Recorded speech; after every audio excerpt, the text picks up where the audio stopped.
मुंबई, एक शहर जो कभी सोता नहीं। यहाँ हर गली की एक कहानी है, हर मोड़ पर एक राज दफन है।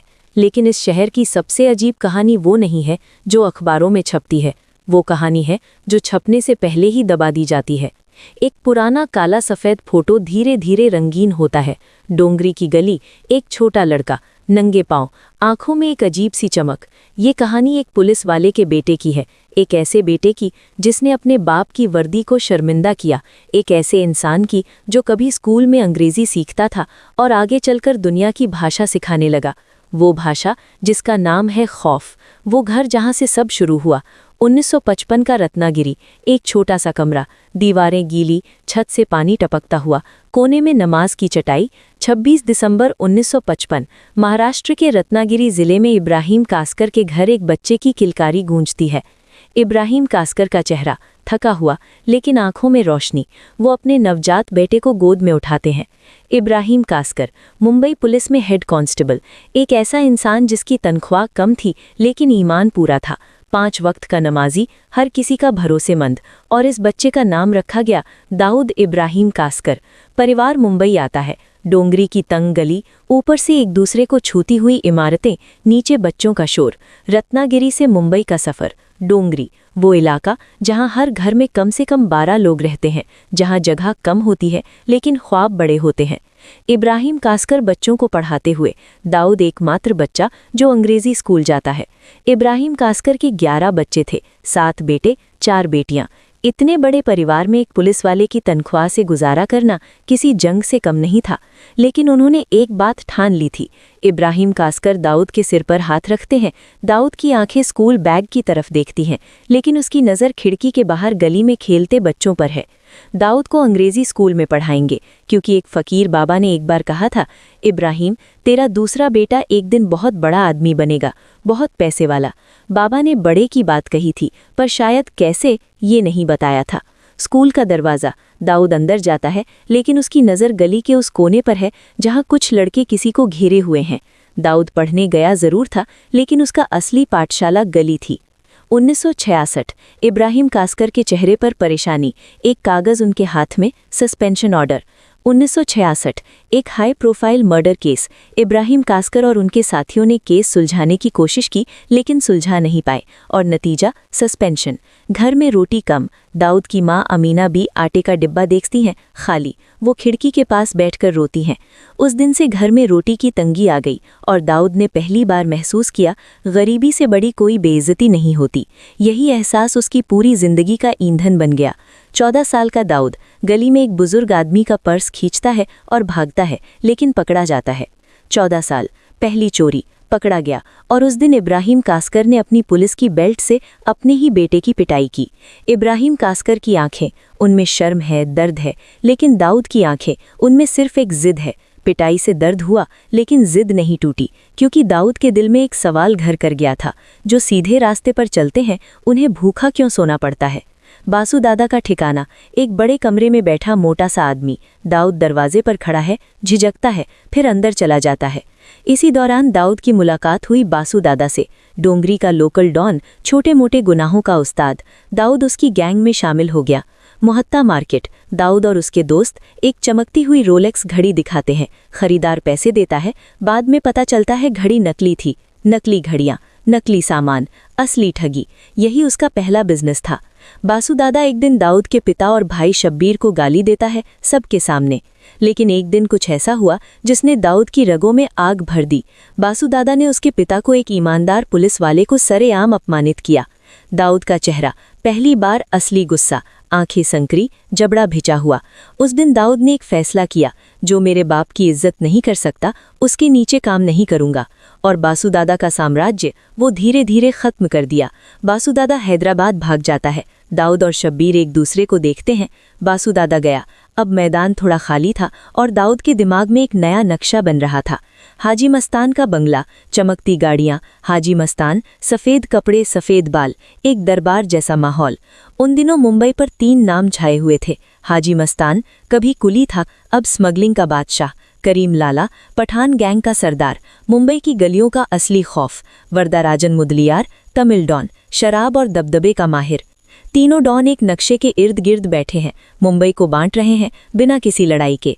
इन तीनों ने मुंबई को आपस में बांट लिया था, कोई बड़ा खून खराबा नहीं, एक अजीब सी शांति। लेकिन इस शांति के नीचे एक आग सुलग रही थी। 19 साल का दाऊद इब्राहिम एक ऊंची इमारत की छत से पूरे मुंबई को देखता है। ये शहर देखते हुए सोच रहा था, इसमें मेरा हिस्सा कहाँ है। एक खुफिया बैठक, दाऊद और उसके 8 साथी। रात का वक्त। दाऊद को खबर मिली, हाजी मस्तान के 5 लाख रुपए एक टैक्सी में एक जगह से दूसरी जगह जा रहे हैं। उस जमाने में 5 लाख मतलब बहुत बड़ी रकम। रात में सड़क पर टैक्सी, दाऊद की गैंग टैक्सी को रोकती है। थोड़ी मारपीट, ब्रीफकेस छीन लिया जाता है। दाऊद ने वो ब्रीफकेस छीन लिया, जीत का एहसास। लेकिन अगली सुबह अखबार की सुर्खी, मेट्रोपॉलिटन कोऑपरेटिव बैंक की डकैती। दाऊद का चेहरा पसीना। वो पैसे हाजी मस्तान के नहीं थे, वो बैंक का पैसा था। और इस डकैती की जांच सौंपी गई थी क्राइम ब्रांच को, जिसमें थे इब्राहिम कास्कर, दाऊद के अपने पिता।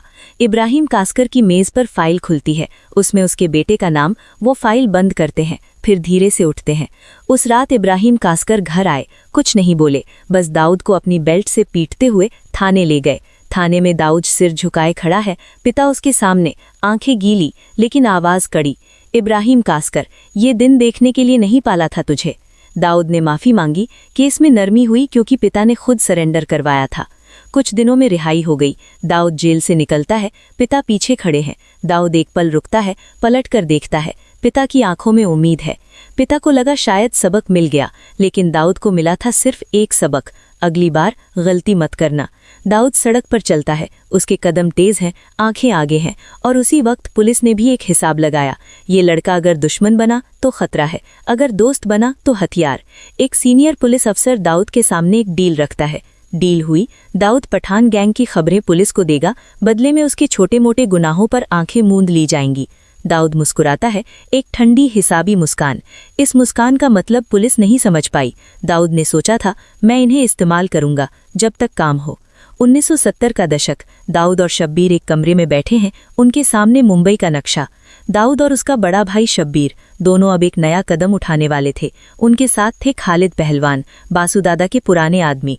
खालिद पहलवान एक बड़ी मेज पर अरबी में लिखे कागज रखता है, दुबई के कनेक्शन। खालिद के पास था दुबई का नेटवर्क, दाऊद के पास था दिमाग, और शब्बीर के पास वो जोश जो हर लड़ाई को जीत की तरफ धकेलता था। एक बोर्ड पर 3 हर्फ लिखे जाते हैं, D company. D company, Mumbai के अंडरवर्ल्ड की सबसे खतरनाक कंपनी, जिसका सीईओ दाऊद इब्राहिम, जिसका कोई ऑफिस नहीं था, जिसका कोई रजिस्ट्रेशन नहीं था, लेकिन जिसके कर्मचारी हजारों में थे। इमरजेंसी का दौर, 1975-77। पुलिस की गाड़ियां, पठान गैंग के लोग पकड़े जा रहे हैं। इमरजेंसी का दौर आया। इंदिरा गांधी का फरमान, अपराधियों पर सख्ती, और इस सख्ती में सबसे पहले फंसे पठान गैंग के लोग, क्योंकि उनकी लोकेशन पुलिस को पहले से मिल जाती थी। कहां से? दाऊद एक फोन पर बात कर रहा है, दूसरी तरफ पुलिस अफसर। दाऊद की मुखबरी से वो जो डील हुई थी वो काम कर रही थी, लेकिन सिर्फ पुलिस के लिए नहीं, दाऊद के लिए भी। पठान गैंग कमजोर होती जाती है, उनके धंधे, स्मगलिंग, गोल्ड ट्रेड सब डी कंपनी के हाथ आ जाते हैं। जैसे जैसे पठान गैंग कमजोर हुई, दाऊद मजबूत होता गया। मुंबई की स्मगलिंग, सोने का अवैध कारोबार, रियल एस्टेट, सब कुछ धीरे धीरे डी कंपनी के कब्जे में। करीम लाला अपने घर में बैठा है, उसकी पेशानी पर बल। करीम लाला देख रहा था, उसका साम्राज्य सिकुड़ रहा था, और एक 25 साल का लड़का उसकी जगह ले रहा था। ये बर्दाश्त से बाहर था। 12 फरवरी 1981 सुबह, मुंबई की सड़क, एक गाड़ी चल रही है, पीछे एक दूसरी गाड़ी। 12 फरवरी 1981, शब्बीर इब्राहिम कास्कर, दाऊद का बड़ा भाई, उसका हमराज, उसकी ताकत। वो उस दिन बाहर निकला था। पेट्रोल पंप, शब्बीर की गाड़ी रुकती है। अचानक चारों तरफ से लोग आते हैं। पठान गैंग ने वक्त चुना था, जगह चुनी थी, और इस काम के लिए एक नया नाम लाया था, मन्या सुरवे। गोलियां, शब्बीर का गिरना, लाल रंग, सब धीमा हो जाता है। शब्बीर को 19 गोलियां लगी, वो वहीं उसी पेट्रोल पंप पर खत्म हो गया। दाऊद को खबर मिलती है, वो एक कमरे में अकेला बैठ जाता है, आंखें बंद, लंबी सांस। जब दाऊद को खबर मिली, उसने एक भी आंसू नहीं बहाया, कम से कम किसी के सामने नहीं। रात में दाऊद छत पर अकेला खड़ा है, नीचे मुंबई जल रही है, ऊपर काला आसमान। लेकिन उस रात अंधेरे में उसने एक वादा किया, अपने आप से, अपने भाई की रूह से, जब तक मैं जिंदा हूं तुम्हारे कातिलों में से एक एक को ढूंढूंगा। अगले 5 साल एक के बाद एक मन्या सुरवे के साथी गायब होते जाते हैं। अगले 5 साल दाऊद ने धीरे धीरे एक एक करके उन सबको ढूंढा जो शब्बीर की मौत में शामिल थे। मन्या सुरवे 1982 में पुलिस एनकाउंटर में मारा गया। दाऊद की मुखबरी से समद खान पठान, एक होटल, लिफ्ट का दरवाज़ा बंद होता है। समद खान करीम लाला का भतीजा था। उसे एक होटल की लिफ्ट में बुलाया गया। 1994 में लिफ्ट का दरवाज़ा खुला तो समद अंदर था और जब बंद हुआ तो वो बाहर निकलने के काबिल नहीं रहा। करीम लाला का भाई अब्दुल रहीम 1986, एक गली, और फिर 1986 में करीम लाला के भाई अब्दुल रहीम को भी मार दिया गया। इस मौत के साथ पठान गैंग की रीढ़ टूट गई। करीम लाला अपने घर में बैठा है, बूढ़ा, थका हुआ, हारा हुआ। करीम लाला रो नहीं सकता था क्योंकि डॉन रोते नहीं, लेकिन उसकी आंखें बता रही थी ये जंग खत्म हो चुकी है और जीता दाऊद। मुंबई का फिल्मी दुनिया, चमकती रोशनियां, लेकिन हर रोशनी के पीछे एक साया। जब अंडरवर्ल्ड में दाऊद का नाम स्थापित हो गया तो उसकी नज़र पड़ी बॉलीवुड पर और क्रिकेट पर। एक फिल्म प्रोड्यूसर की मेज़ पर एक लिफाफा रखा जाता है। प्रोड्यूसर घबराकर घबराकर उठाता है। बड़े बड़े प्रोड्यूसर, बड़े बड़े एक्टर, उनके फ़ोन पर एक आवाज़ आती थी और वो कांप जाते थे। दाऊद भाई ने कहा है। एक cricket stadium, Dubai, VIP box में दाऊद, आंखें मैदान पर लेकिन हाथ में phone. 1986, Sharjah, Bharat Pakistan final. Dawood dressing room तक पहुंच गया था। उसने खिलाड़ियों को टोयोटा कोरोला का वादा किया अगर भारत जीता। कपिल देव ड्रेसिंग रूम में आते हैं, दाऊद को देखते हैं, उनकी आंखें सख्त। कपिल देव, ये कौन है? इसे अभी यहाँ से बाहर निकालो। दाऊद का चेहरा, पहली बार हल्की सी शर्मिंदगी। दाऊद को पहली बार किसी ने बिना डरे बाहर का रास्ता दिखाया था। कपिल देव, भारत के कप्तान, वो एक इंसान था जो अपनी क्रिकेट की इज्जत को किसी की दौलत से ज़्यादा अहम समझता था। गुलशन कुमार, टी सीरीज़, एक मंदिर में भजन सुनता हुआ एक इंसान। 1997, गुलशन कुमार, टी सीरीज़ के फाउंडर, उनसे हर महीने 5 लाख रुपए मांगे गए थे। उन्होंने कहा, इससे अच्छा ये पैसे माँ वैष्णो देवी के भंडारे में दे देता हूँ। सड़क, सुबह, गुलशन कुमार, गोलियाँ। वो बोल नहीं सके क्योंकि डी कंपनी के आदमी ने उन्हें चुप करा दिया हमेशा के लिए। 6 दिसंबर 1992, बाबरी मस्जिद, और उसके बाद मुंबई जली। दाऊद दुबई में, उसके सामने पाकिस्तान का एक आदमी, ISI। दुबई में एक बैठक हुई जिसमें थे दाऊद इब्राहिम, टाइगर मेमन और ISI के लोग।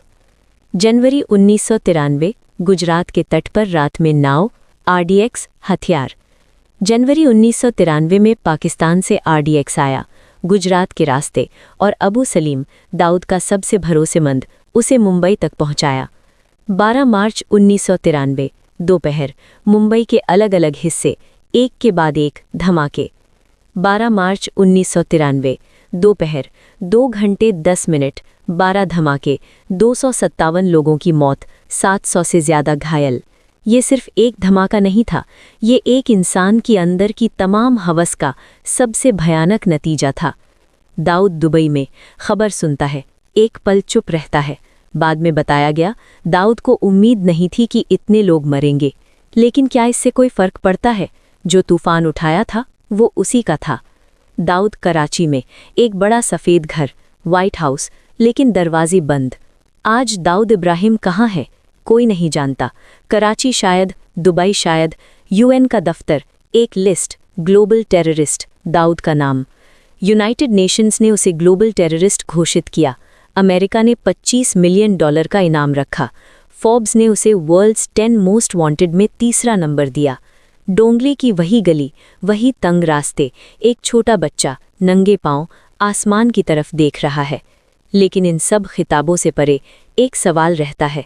एक पुलिस वाले का बेटा, एक माँ का लाल, एक भाई, एक शौहर, ये इंसान कहाँ गलत मुड़ा? इब्राहिम कास्कर की पुरानी तस्वीर, नमाज की चटाई, साफ वर्दी, ईमानदार आंखें। शायद उस दिन जब गरीबी ने उसे पहली बार महसूस कराया कि इस दुनिया में सीधे रास्ते से कुछ नहीं मिलता। शायद उस दिन जब उसने पहली बार तय किया कि कानून से ऊपर उठना है।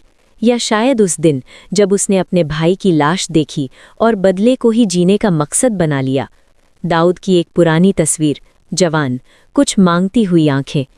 दाऊद इब्राहिम की कहानी एक चेतावनी है, इस बात की कि जब कोई व्यवस्था टूटती है, जब गरीबी, बेइज्जती और बदला मिल जाते हैं, तो इंसान क्या बन सकता है। मुंबई की सड़क, सुबह, रोज़ाना की जिंदगी, लोग आते जाते। मुंबई आज भी चल रही है। उन 257 लोगों की यादें आज भी कहीं जिंदा हैं, और दाऊद इब्राहिम आज भी कहीं है। डोंगरी की गलियां आज भी वही हैं, लेकिन उस गली का वो लड़का कहीं नहीं मिलता। वो कब का खो गया, उसी खौफ में जो उसने खुद बनाया था।